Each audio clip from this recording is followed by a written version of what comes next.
আজ আমি এমন কথা বলতে চলেছি যা আপনি এর আগে কখনো শোনেন নাই।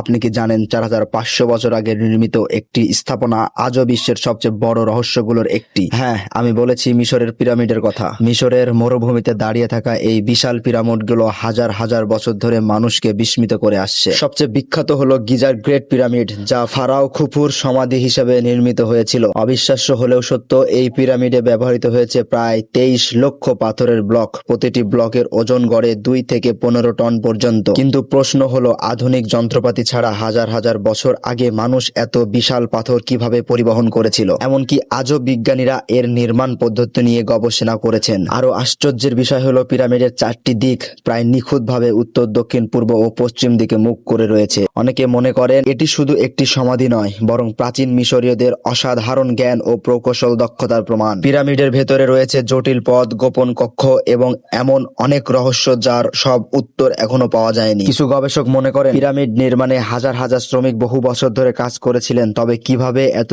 নিখুঁতভাবে এটি তৈরি করা হয়েছিল তা এখনো বিতর্কের বিষয়। এই কারণেই মিশরের পিরামিডকে বিশ্বের ৭টি প্রাচীরের আশ্চর্যের মধ্যে একমাত্র টিকে থাকা স্থাপনা বলা হয়। হাজার হাজার বছর পেরিয়ে গেলেও পিরামিড আজও মানব সভ্যতার অন্যতম বিস্ময় হয়ে দাঁড়িয়ে আছে। তাহলে আপনার কি মনে হয় এত বিশাল স্থাপনা হাজার হাজার বছর আগে কিভাবে তৈরি করা হয়েছিল? কমেন্টে আপনার মতামত জানান। আর ইতিহাস ও রহস্যের এমন আরো গল্প জানতে হলে আমাদের ফলো করতে ভুলবেন না।